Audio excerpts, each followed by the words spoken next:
আজকে আমরা এসেছিলাম প্রাইভেট বৃষ্টি পড়ছে অনেক, মানে মেঘ দেখা করেছিল।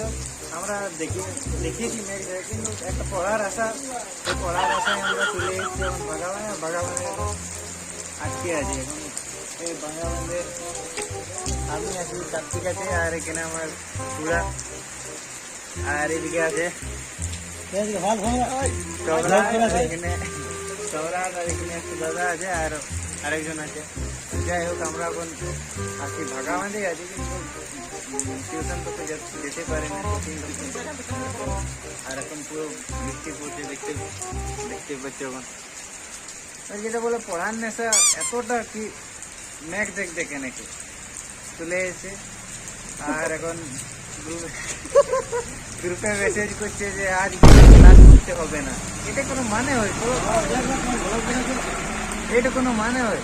আর যদি বলার থেকে তো আগেই বলে দো কি টিউশন হবে, টিউশন আজকে বাদ থাক, আমরা আজকে টিউশন পড়াবো না। এইবার যদি 7টা থেকে টিউশন স্টার্ট হয়, আর যদি 7:30টায় বলে কেউ কি টিউশন বন্ধ, তাহলে কি এটা ঠিক হয়? একদম ঠিক হয় না। তো সেই হিসাবে আমরা এখন এসে আছি ভাগাবান্ধি, এই কি বলে স্টেট ব্যাংকের সামনে।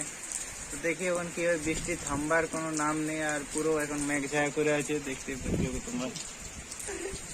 যাই হোক, এখন তো থাকতে হবে, কিছু করার নাই, যতক্ষণ না বৃষ্টিটা থামে। 30 মিনিট ধরে জল পড়ছে, আর জল থামবার এখন নামেই নেই কোনো। আমরা ফেসে গেছি, কি যে করবো, ভালো লাগছে না সত্যি। এখন মনে হচ্ছে যে মানে মাংস রুটি কিংবা ওই পকোড়ি আর ওই চা হতো ভালো লাগতো, কিন্তু এই এত সকালে কোনো দোকানও খুলে নেই যে ওখানে যাইনি চপ পকোড়ি খাবো। কন্ডিশন অনেক খারাপ, কি বলবো, আর কিছু বলার নাই।